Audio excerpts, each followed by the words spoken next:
Okay, hello, welcome, welcome, welcome. Let me get my slides going. So, hello, everybody. Good morning, good afternoon, good evening, depending on where you are in the world.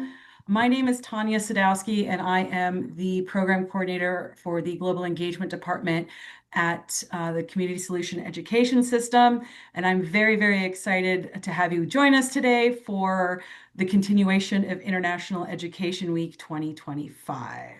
Let me tell you a little bit about International Education Week.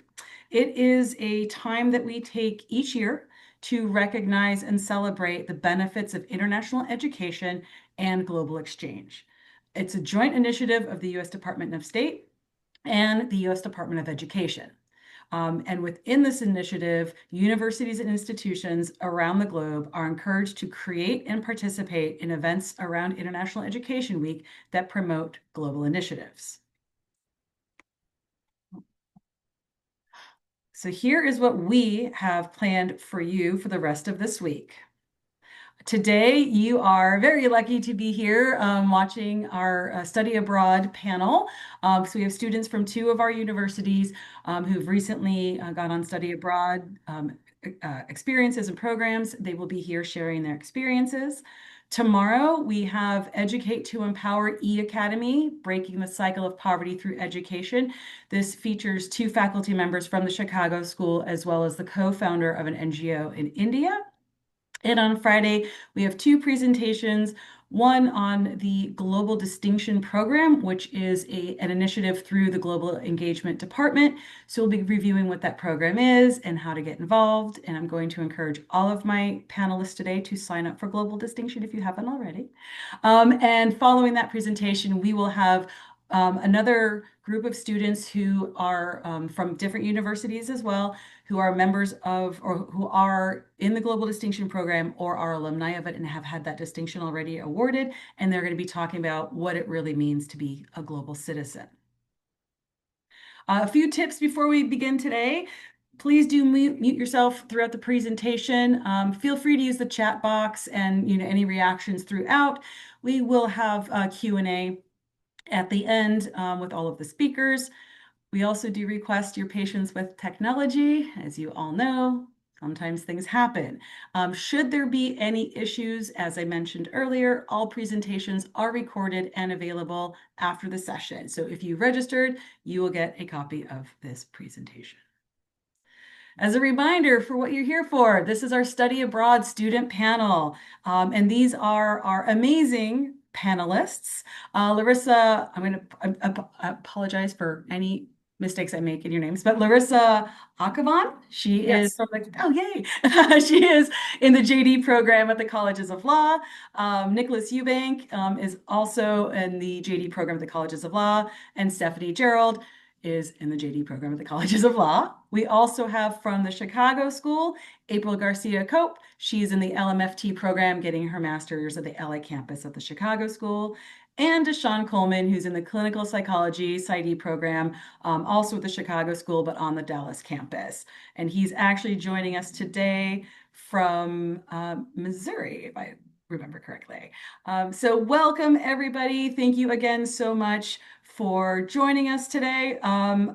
We're just going to go ahead and get started. Just so everybody knows, this will probably be a little bit more of a conversational presentation. So just here we go. So I just want to say thank you all for joining us for our Study Abroad student panel. We are very excited to highlight the real experiences of our students who have lived, learned, and explored around the world. Today, you'll hear firsthand stories about academics, culture, challenges, personal growth, and everything in between. So let's get started. Let's start by meeting our panelists. I'm going to just go from left to right on my screen. Actually, let me change the view so we can see everybody. Oh, hold on. No. There we go. You can see. No, sorry. We'll just go with the speaker. So I'm just going to start left to right on my screen and have you all introduce yourselves. Well, first, the person that's on my screen is Stephanie. Stephanie, if you would like to just share with us your name, your major, program, school you attend, even though I've covered that, and where did you go on your study abroad? Hi, everyone. My name is Stephanie Gerald, and I am getting my law degree at the Colleges of Law. I am just about to graduate. This current week right now is my last week of classes, so that's pretty exciting and also bittersweet. Um, I went on my study abroad to London with Larissa and Nicholas, also on the panel here, and we had a wonderful time learning about where our laws came from. It's really great. That's fantastic. Awesome. Next, April, if you wouldn't mind sharing about yourself. Hi, I am April Garcia Cope, and I am in the LMFT program at the Chicago School, Master's in Early PsyD as well. I went to the Switzerland Study Abroad program to study about addiction and substance abuse, and very enlightening program. And yeah, it was just really, really incredible. I'm very grateful for the experience. Awesome. Fantastic. Thank you. Deshawn, how about you? Hi, how y'all doing? My name is Deshaun Coleman. I'm currently a student at the Chicago School Dallas campus. I studied abroad at Botswana, Africa, and actually the director was there. Bridget was there. She's on this call as well. She got a chance, she joined us there. And I think that was all the questions you had. Yeah. Okay. Oh yeah, I know you said I'm joining you guys right now from Springfield. I'm actually in internship now in Springfield, Missouri. Awesome. Great. Larissa, you're up next. Good morning, everyone. My name is Larissa. Well, I am a part of Colleges of Law. I'm working on my JD degree. I'm 2L, second year. And I went to London to study about the roots of American jurisprudence. I found it fascinatingly interesting. I also want to see how the laws in UK work currently. So it was very interesting. I think they do copy United States a little bit. So We can get uh, into yes, that. we figured that out. Their Supreme Court building is what, 14 years old only. They established it about 14 years ago, which is very interesting. That is interesting. Um, yeah, that's about it. Yeah. Fantastic. And certainly not last but not least, Nicholas, how about yourself? Hi, good morning. So I am in the same boat as Stephanie. In my final couple weeks here of law school. I was in the hybrid program, so a majority of my program is online. We would meet once a month. I participated in the London Study Abroad program. Initially, I'd signed up for the one in South Korea, but that got postponed, and then so I just looked for the next one, which was London, and it actually ended up being really a really good experience. I went there obviously to learn about the foundation of our legal system and where we came from, and also to eat a lot of good food and see a lot of good places and do some fun things. And it was all of that. That's fantastic. Excellent. So I think all of you've sort of touched on this a little bit in your intros. First big question, how did your study abroad program align with your major, your program of study, or your long-term career goals? I'll start with April. How did they align with what you're studying and what you want to do? Well, my study abroad program in Switzerland was a deep dive into addiction recovery and systemic work with in-depth psychology and Jungian theory and addiction care within Zurich, which is the very city where Jung lived and practiced. And, it was a thought about addiction as more than a set of symptoms, and it helped broaden the perspective into more of a spiritual and archetypal crisis and personal identity and family systems and a collective culture. And I really wanted to see if the theory that we had learned online in class, as collectively, if it would truly come alive through place, and it did. Everything really, really popped. So, being able to walk the same streets as Carl Jung and visiting the psychology club, taking the classroom experience live, and hearing through storytelling and community and reflection, there's just really nothing like it. Yeah. Uh, I guess that's really all I can say is you can't really put anything on that. There's just nothing like it.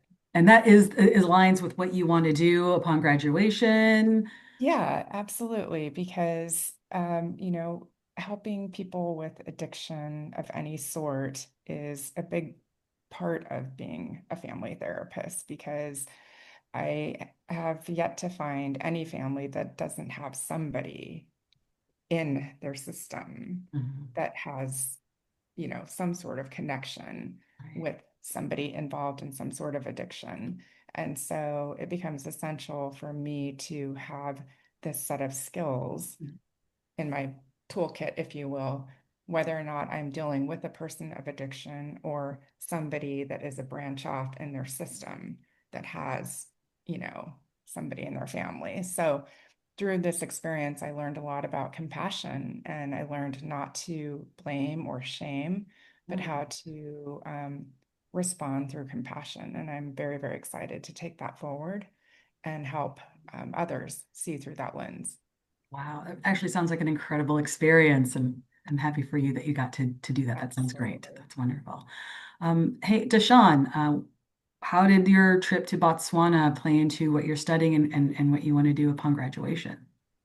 So, so as I'm studying to be I'm training to currently to be a psychologist, clinical psychologist. So, our overall goal was to go to Botswana and share evidence-based interventions for children and adolescents. And I'm interested in becoming a child psychologist overall. I do definitely know that with that kind of comes like, you have to work with families, parents essentially, and caregivers and essentially a lot of other family members. So I guess I have just been learning how to do more of that. But in Botswana, we were able to like, share different things, like different mindfulness techniques with the individuals. Um, Teach them like certain words, like it's something that come to my mind often as far as like the word or the phrase anxiety and depression. They did not have those same definitions for it. They had like different meanings for like they would say like anxiety would be considered like something's chasing my heart, and to kind of like put that what they were experiencing into actual terms for psychology or mental health. It's been great. So I guess like so now I've kind of like fast forward a little bit, started internship, and a lot of my primary goals are just kind of getting down to the basis of like psychoeducation, which is extraordinarily important. And we did a lot of that in Botswana. We were able to, we did several things with several different groups. Senza Bali was one of them. That's like a kid, it's like a school-based type of, it's a school-based program where all the kids they kind of pretty much stay there like a boarding school. That's what we would call it in America. So it's like a boarding school. The kids come there and they would like, you know, learn different things. And then we went to like it's a Baylor clinic out there. Like Baylor is a huge school in Texas, and I think people around the world know about Baylor University. So Baylor has a clinic out in Botswana as well, and we were able to help just learn from them, see how they have like different type of disclosure when it comes to well the primary disease out there is HIV and AIDS, with a lot of the kids, and just how they would expose them to learning more about that.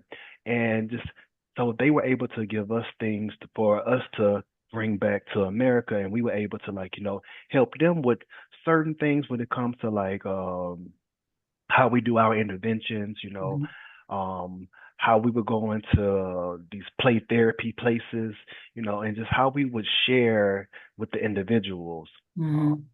so that's and we went to a psych hospital as well out there and just kind of seeing the need for providers and things.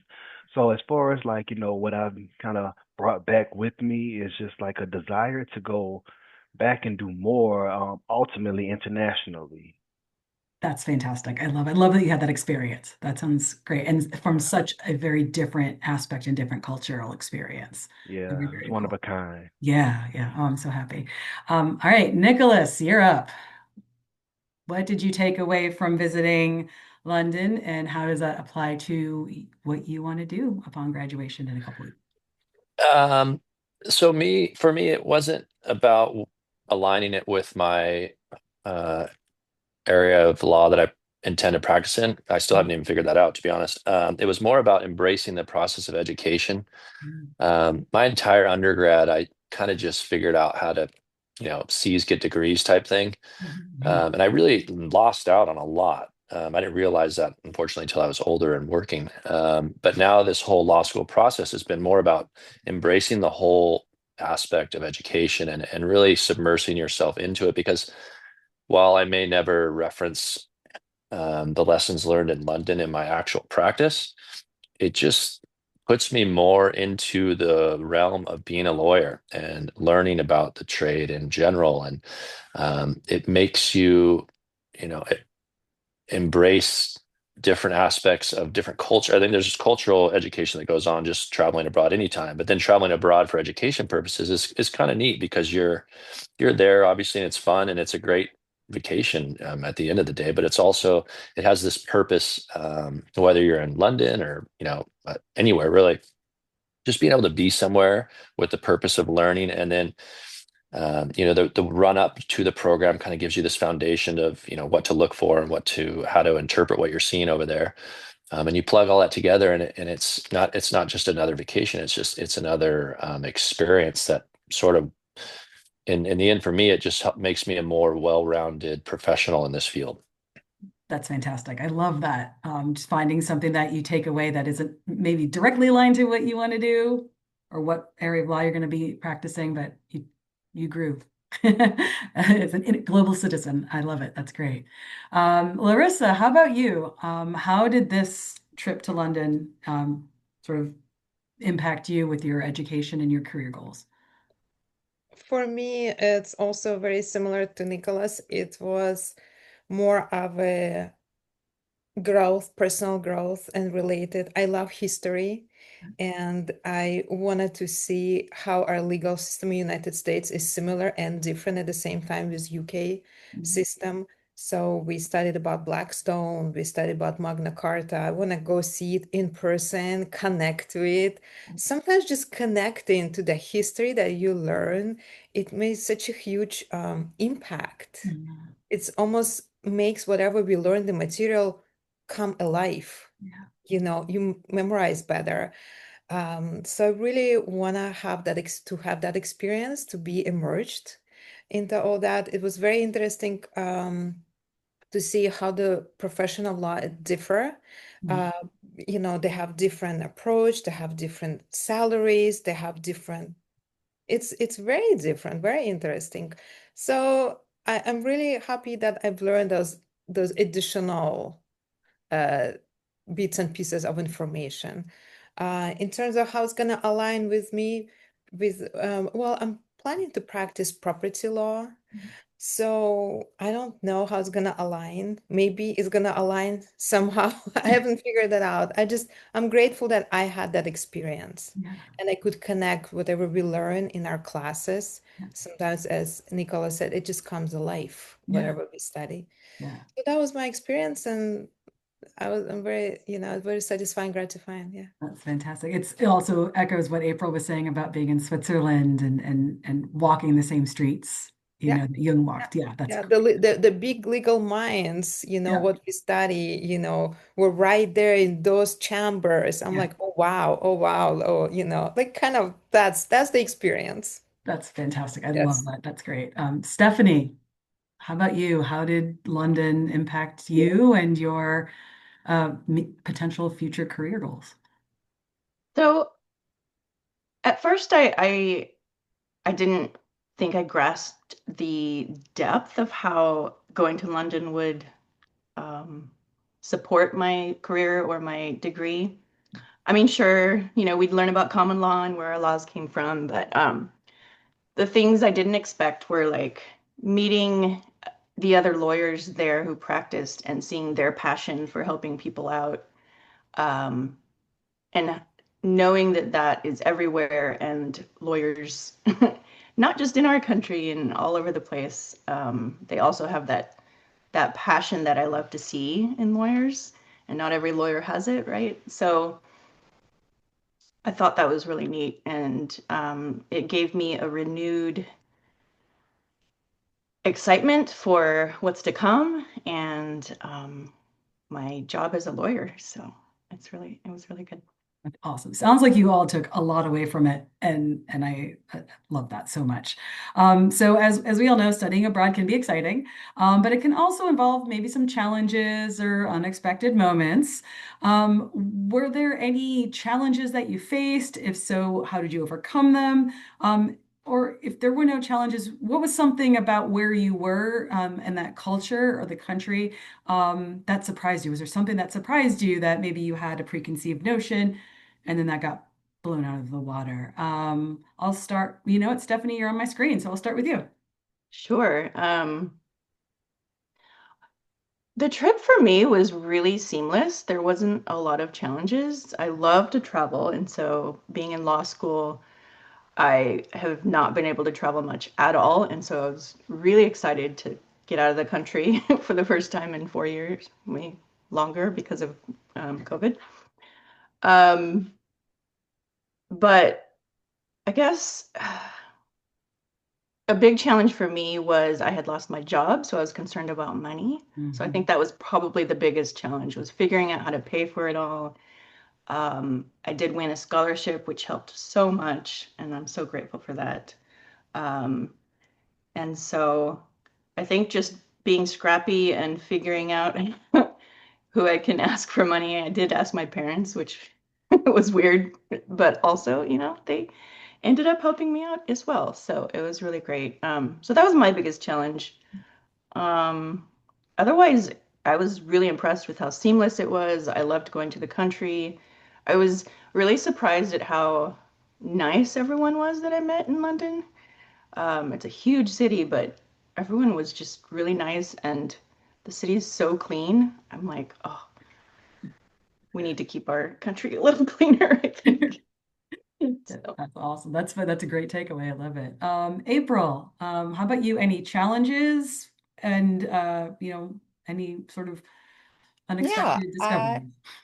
this is not my first study abroad. This is my Mhm. second. So I would say that one of the things that I've learned is that intrapersonal and interpersonal challenges are subtle and sneaky. Mm. And I think that it's something just to be cognizant of. And when I talk about that, I say navigating the dynamics of when you're in a big group, sometimes little groups can happen. Sure. And sometimes people can tend to get into somewhat of like oh, high school, college, even though we're adults, right? But sometimes things can kind of fall into a little bit of a clique thing. And, you know, uh, for me in particular, it was a good reminder of, okay, I'm in a field of therapy. And, it's very, very crucial and important to pay attention to the system and how other people feel. And I want to pay attention to that. That's part of why I'm here. And so it was just a good reminder of being aware of all of that in tandem of what we were studying and the purpose of why we were there, as well as being supportive and quite frankly, being a part of a community, just consistently reminding each other and working together because every day we were spending time together. And then at the end of our lectures or, um, activities that we would do, we would have time to ourselves. So it became, you know, a an opportunity to, well, who do you spend time with, or do you go off and do things by yourself? And that is a luxury in itself. And, just to um, piggyback off of what Stephanie said, it's then, okay, well, do I have money? do I just have my sneakers? Uh, how am I going to spend that time? And then sometimes you make best friends. And so sometimes those best friends will say, "Hey, I got you," and it's just you go off and you have these great personal friendships, and then you sort of match up with that person throughout the trip. And that can be a good thing, and that can also be a tough thing for other people. So it's just about being cognizant of your surroundings and just listening to that. Um, and like I said, especially when you're in a learning environment, Mhm. because we are there to not just play and have fun. We're there to also learn and take something back or bring something back. And I think that that was probably the challenge in both study abroads, was saying, okay, let me remind myself I'm also here to take something back. And I want to take something back. I want to bring back some cultural humility. I want to, come back with something that it's like, come back to America and say, because people are going to ask, how was your trip? Mhm. What happened? What did you do? And I want stories that are relevant to where I came from, not, oh, he said, she said, da, da, da, da. Yeah. So hopefully that helps explain it. And I think also don't overpack. Good tip. Do not overpack. You would be surprised. I mean, I packed very little and I still overpacked. Um, I ended up wearing the same thing over and over and over. Nobody knew. Uh, I did not even like my hair, just I let go of my hair at one point. It just went curly, curly, crazy, frizzy. I just gave up. And it's just word of advice, bring tennis shoes, bring 7 pairs of socks that you can just throw away one at a time because you'll need room for your souvenirs.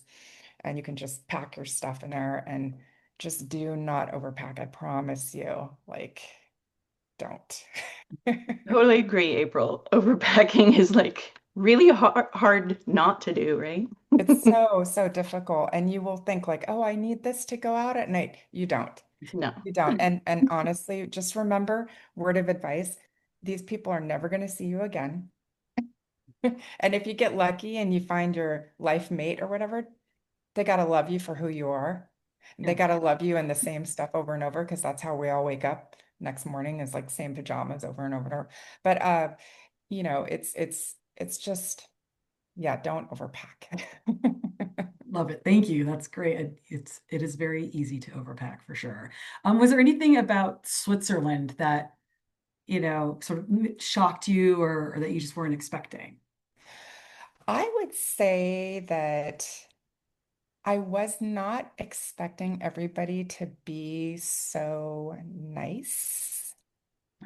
I don't know what I was expecting. I honestly was expecting a postcard version of Switzerland. I Mhm. expected to get off the plane, take my little Uber, and I would get out of there, and then everybody would be sipping hot coffee or cocoa and have their little scarves and just be dressed to the nines. And none of that was happening. It was very, very casual. They looked just like everybody in this group. They were very kind, and everything was so clean Mm. you could eat off the ground. And I also didn't expect, and I had no idea, I found this out on my own. Um, I didn't have a lot of money like Stephanie. So I brought, oh, that's another thing. Make sure that you get the money, the currency Mhm. here in America before you go. Don't do it at the airport. Don't do it in the country because you'll get charged a lot more. Mhm. But I had brought the money, uh, and I was glad because I ended up going to the local grocery stores. Mhm. Holy smokes. You could buy this amazing food where you flip over the package and you could read and understand every ingredient. It would be like 4 ingredients, and Mhm. it was amazing food. So it was just little things like that where it's just sort of, you could walk everywhere. Mhm. You didn't need to take a train, you didn't need to take a bus. Everything was in walking distance. So it just really flipped the switch on a lot of things that Unfortunately, I think in America, we're really good at doing Hollywood versions of what we think other countries or what we want them to be, and what other countries, what Hollywood wants us to see or what Mhm. they want us to think. And that's why these study abroad programs are so valuable, because it helps demystify Mhm. that, and it helps us to really know what the community really is and what the culture really is, and allows us an opportunity to come back and help become real valuable storytellers and say, hey, no, I went there. This is what it really is. And this is what's really happening. It's That's super, super beneficial. And for those who can't travel, we're the voice, we're the mm. eyes. Mm. I love that. Thank you so much. And that's why we're having a panel like this so that people can hear about the different experiences, but then how similar some of these experiences are from country to country. Thank you so much, April. Larissa, how about you? How was any challenges with your study abroad to the UK? And was there something that you found there that was just unexpected? Yes, I have a reflection, to share. I live with the family. I live with my husband and I have three sons. So it's always very busy at home. And I decided, okay, this is the first trip I'm gonna do by myself. No one is coming. They wanted to come. I said, you are not coming. You are not allowed, because I wanted to emerge. Once I got there, I felt lonely Oh, because all of a sudden my whole group was not there with me, right. and our meetings were quite short, 2 hours, 3 hours, then we had 4 hours, and we had a whole day to ourselves. Mm. So I thought at some point, I thought maybe I should have brought them, but then I made it intentionally. I went by myself. I wanted to fully immerse into the learning experience and try to connect to group, try to connect to different people. So sometimes I would offer people from my group to ride with me in a taxi, and usually it would be a long 30, 40 minutes drive, and I would be able to talk. Uh, And so sometimes when you're one-on-one with people, you just talk, you learn a little bit more about their background, about their learning experience, about I was connecting. So the first 2 days I felt a little bit off place, but then I really liked it. And so I really recommend doing that. Not, don't bring your best friends, your husbands, partners, children, whatnot. mm. Just be part of the group. And I'm really grateful, forever grateful to Nicholas. One night, we all had a group invitation, I'm going to some place, some restaurant, and then everybody just come, whoever. And I'm like, oh my God, this is amazing. So I went. Stephanie was there, Nicholas was there. There were a couple other people from our group. And that was a wonderful experience, just connecting with people, not in a school environment, Yeah. just even like that. So that was, I guess it's not a challenge. Well, it was a challenge in the beginning, Mhm. but then it became a really wonderful experience. So It's wonderful. that was for me. So the challenge for me, I'm not used to traveling alone, Yeah. And but you I did did it. it. You did I it. did it. Yes, And exactly. I'm very glad I did it. That's So wonderful. Fantastic. Was there anything about London that you weren't expecting that you noticed, that you experienced? I love Europe. I was born in that part of the world, Mm. and so I've traveled there a lot. I've never been to London, so it was Mm. on my bucket list. So as Stephanie said, it is so clean and so beautiful, and people are and there's so many different people. I thought I'm gonna see only mainly like English people. No, there Mhm. were so many, pretty diverse, very diverse. Oh my God, this is very funny. The only one thing that this is really funny. I noticed that men and women are almost same height. I have never seen it in another country. Men and women are the same height almost. They're tall. They're tall people. Both. Yeah. Not only like where I come from, men are tall, women Yeah. are not so much. Yeah. So this was interesting to see just visually. That part. Wow. Mhm. I will say that's one I've not heard before. That's really fascinating. Yeah. It's interesting. Well, thank you. Thank you so much. Nicholas, how about you? How was the London experience? Any challenges and what did you find out that you didn't expect to find out? Um, I starting with the packing thing, I had an interesting experience that was different. I underpacked. The weather was really warm, and so Mm, every day the walking and a lot of our stuff involved a decent amount of walking. I ended up kind of sweating through most of my shirts that I was wearing. You're wearing this business casual outfit typically, and that became an interesting challenge.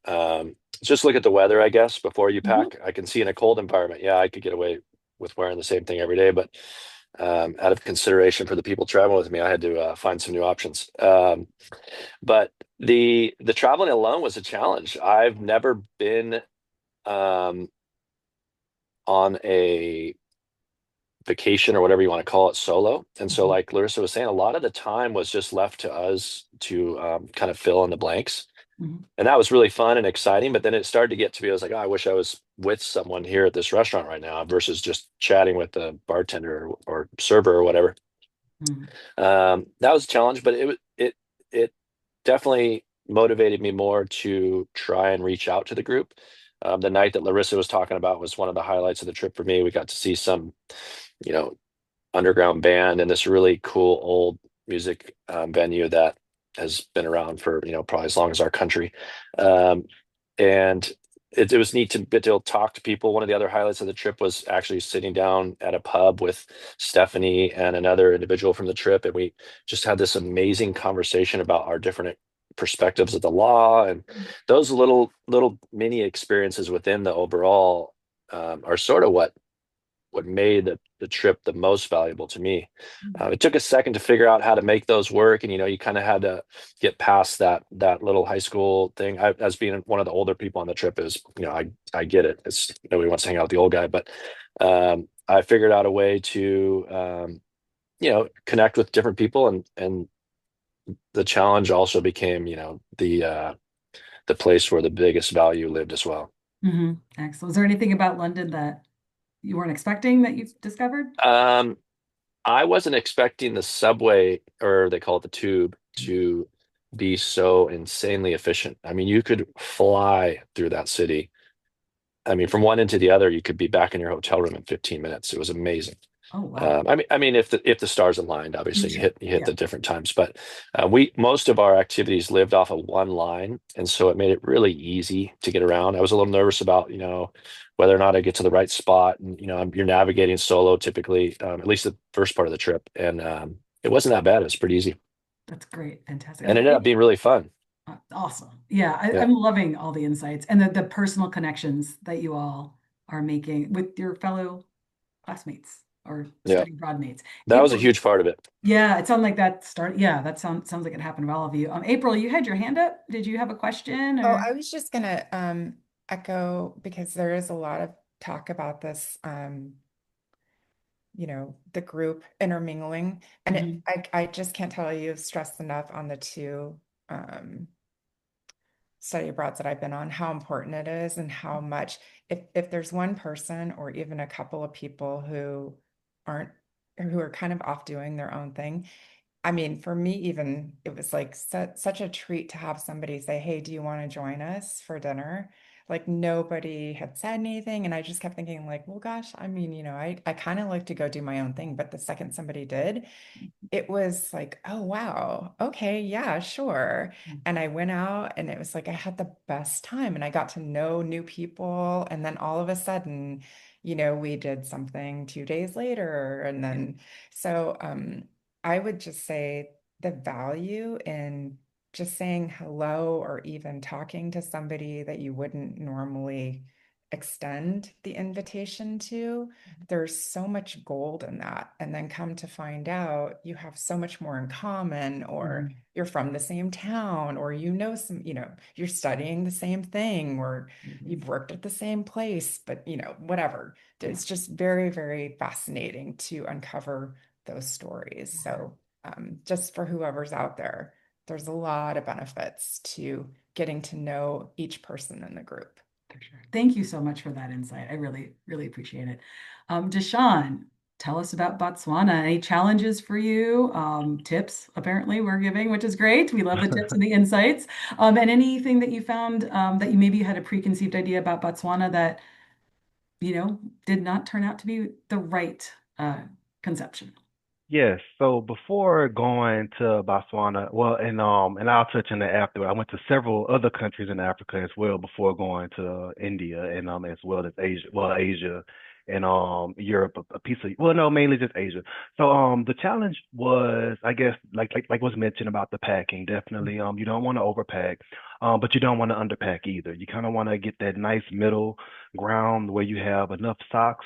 Like Nicholas said, want to make sure you have underwear and everything. Also, you want to kind of like maybe see what things that you can get. So I guess a big misconception that I didn't think that everybody spoke English, and Mm. that was something that I learned once I got on the ground because we landed in South Africa, the country South Africa, and then we went to Botswana, and everybody spoke English. Like everybody had English as like a global language. So no matter where I went into places, they may have their own language that they speak, but they also spoke English as well. A global English is what they call it. Mhm. And then, also in how Stephanie mentioned, as far as what helped me, it was definitely the scholarship. So if anybody is definitely apply to that scholarship and kind of talk about what you want to take from the trip and what you want to bring to the trip as well. The scholarship is probably the reason why I didn't have to um kind of go too hard on asking other people for money. It was just like, okay, I had that little bit of cushion and it actually helped a lot. Um, I guess another thing I would say that so our program, well, I think, or like our trip was a little different. I think because of the time it was like we left the weekend of Easter, Mm. or I think it was Good Friday. We left maybe before that. Well, the professors had to be there earlier, but around that week. So we had like so many days before summer school started, or the first session of summer school. So all of the stuff had to be done within that time. So we did a lot of things within like the 10 days. I think that we were all together, like typically all the meals, and it was like maybe with 14 students, with faculty 17, and with the home tour guide and the bus drivers, maybe like 20 of us total, Mm. give or take a couple. And we pretty much had most of the meals together, except for like maybe a very few like off meals, and when those dinners and things weren't together, me and the other colleagues, we all kind of would like, oh, what y'all doing? And we would just all kind of end up at the same restaurants and doing the same things.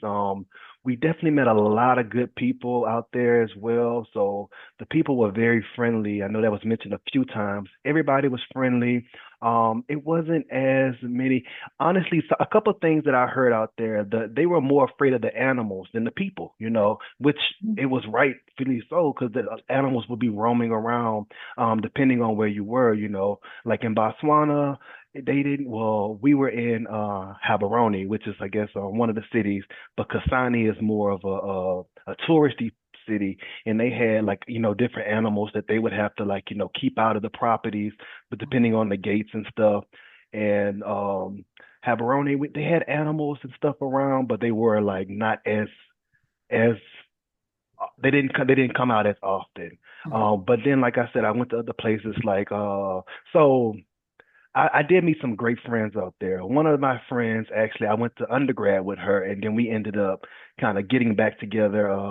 We was in two different. She was in the program in New Orleans, and I was in the program in Dallas. And then we ended up meeting up again on the trip, not knowing that both of us had applied. So we kind of like reconnected, and that was really fun. And then we actually met like another friend, and actually we had just went to Aspen a few weeks ago, all three of us, because one of them live in Aspen. And so I think the people that you meet, you will really kind of like love them and like they'll become like a part of you as well. Mm. Also, I guess so.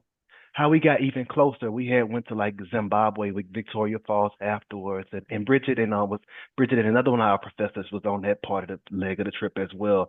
So like just kind of riding with each other and seeing elephants cross the road and stuff. Very, very, very beautiful experience. So I think ultimately just kind of like being around each other, being together was good. And then after Zimbabwe, we had went to Tanzania for a second, and then after Tanzania, we went to Ethiopia, and then Kenya and Ethiopia. I can't remember the way we went to them. And then after that, we had went over to Dubai, and then we had spent like a night in Mumbai. So, we were able to really kind of take advantage of those opportunities of being on that side of the world. So I would Mhm. definitely also share, like, if you guys can, the people that are going on these different places, look up a couple of different other close cities or close countries you can go to that might not be expensive. The most expensive thing may be the flights, because the hotels were fairly cheap for five-star hotels, or, we would consider them, being greater than five stars, well, probably a three-star, three, 4 star for us, but, still, like, they had like laundry services, they had like restaurants and bars and all the places. So they had like everything that you essentially needed to actually be able to get out and learn different things. We also, got a chance to meet people in the city, because like I said, we did stick together closely, and we went out, I think, in every city we went out in, you Mhm. know, just to kind of get a feel of the nightlife, or get a feel of like the evening life, Mhm. just talking to people and things like that. I hope I'm not forgetting anything, but it was just like overall, I think it was just like a great experience, a great time to learn different people. Oh, and then, oh yeah, even in Tanzania. So Tanzania, they speak Swahili, and like, they was really trying to pour into us on how to speak the language and stuff. And some countries were like that, yeah, Botswana as well. They was trying to teach us, how to speak their language as Mhm. well. So I think a lot of places we went to, the people, they were so like loving and like kind of love on us, and the people, they were so friendly, and like they felt like that they were family as well, and they treated us like family. So I think overall it was just a great experience, great to be around people, great to learn people. I learned a lot of things about our country, like Mhm. cause and cause they talked about all the different flags in the different countries or whatever, how all the colors mean different things, Mhm. and how I think one of our tour guides had told us what, US dollar stood for, because I didn't know. And I think it means silver coin. That's what it means. Dollar means silver coin.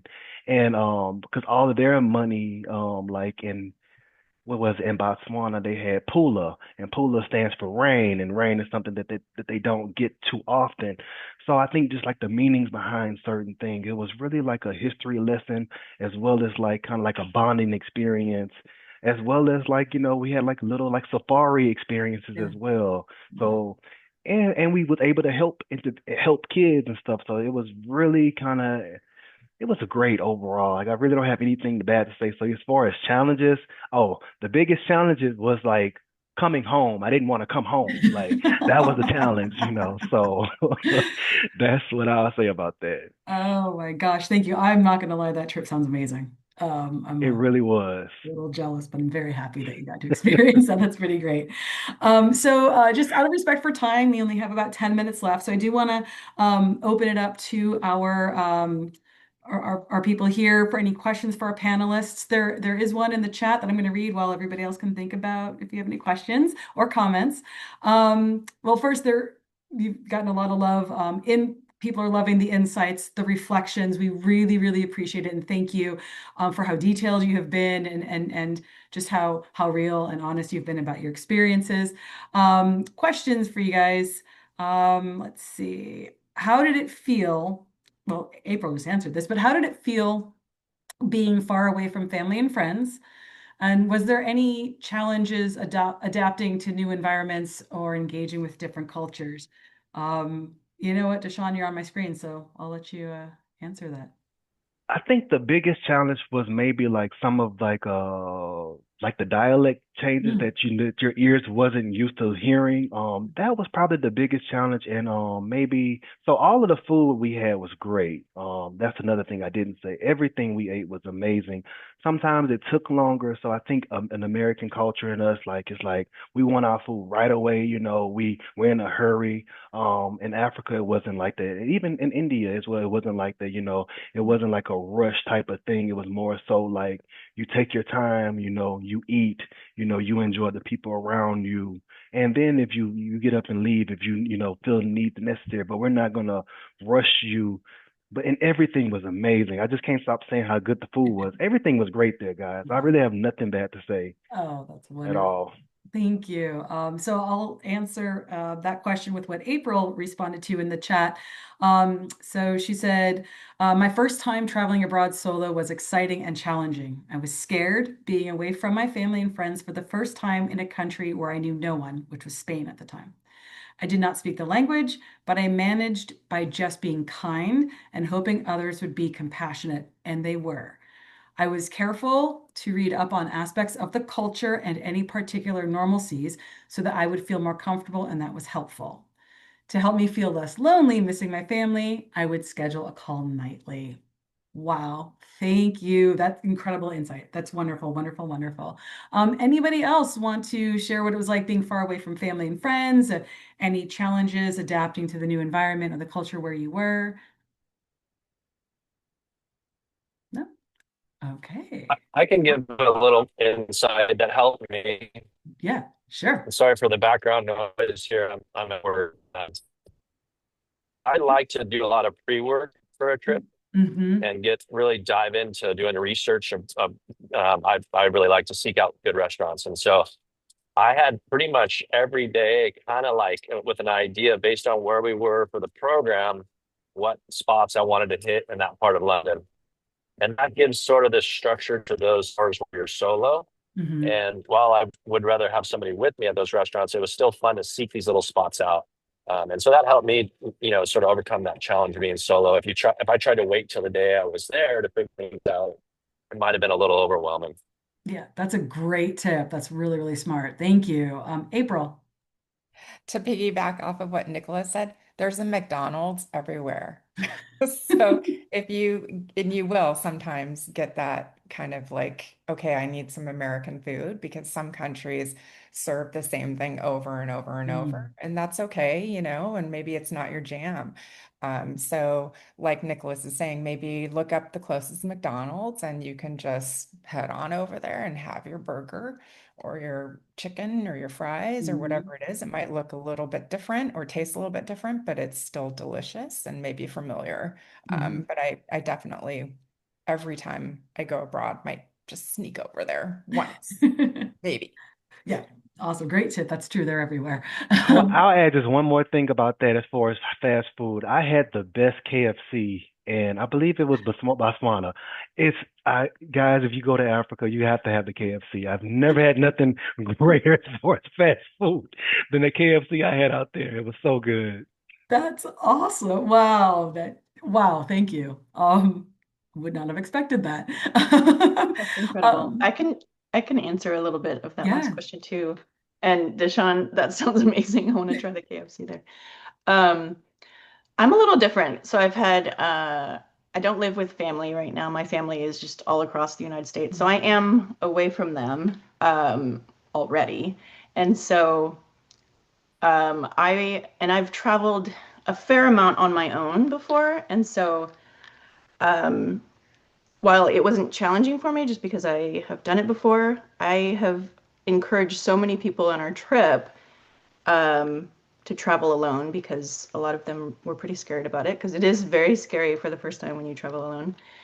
And I was so impressed with so many people who realized, oh, I can do this on my own, and there's something incredible about it. Um, because you get to pick whatever you want to do. You don't have Hmm. to negotiate where you want to go or that kind of thing. There's some really incredible things about traveling alone, and I think everyone should do it because you learn so much about yourself. Yeah, that's I just want to fantastic. make that comment. April, yes. One thing I do want to point out to first-time travelers, and this is really interesting. Sometimes when we travel for the first time, it's really easy to say, okay, this is not what I thought was going to happen.